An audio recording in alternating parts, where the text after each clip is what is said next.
Hey everybody, just giving you a quick update on the Project 325 IS. Um, did a test fitting of some of the parts, fenders and the like, and the car is off a little bit. It seems like the driver's side is raised about, an inch or so, and pushed over towards the passenger side by about an inch, maybe a little bit more. Either that or the passenger side is lowered by that much. I'm not sure. I don't have the measurements of what it's supposed to be. It's weird because you look at it and it's not that. You look at it and it's like there's no obvious, like, this thing is just like totally. There kind of is. You can see where the this was bent in on the frame rail, but it's not like crazy. Maybe it is, and it's just one of those things. If you're off by a millimeter, at the beginning, you're off by 2 inches at the end. This is the most apparent part that's off.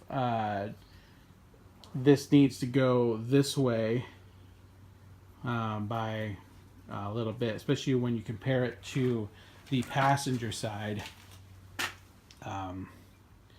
You can kind of see how the difference in the two becomes a little more apparent, like how crooked that is. So I contacted a body shop via email, Charlie's Auto Body here in Linden. And they got back. I emailed last night, and the guy got back to me this morning. So that's really cool of them to be so quick to respond. I basically told him the situation, that I got this car off Craigslist and was trying to rebuild it, but didn't want to pour a lot of money into it because it's, at the end of the day, it's worth a couple thousand or so. And I don't want to dump $2,000 worth of body work into the thing. So I asked him about just getting it on the frame machine and straightening it out. Because I'm willing to do that. That's not a big deal. The rest of the stuff I can do myself, as far as like putting all the. I've already done some of the work just by getting the fenders and hood and all that off of the car. That's even less labor involved for them. It's just a matter of getting on the machine. But, like I said, you look at it and it's just, it's not a total wreck. It just needs to be straightened out a little bit. The other thing that I've done is, clean up my mess here a little bit, garbage can. The other thing I've done is I took out the passenger side seat, because the little release lever on the chair, so that the passengers get in the back seat, was not releasing. So probably that little cable is broken.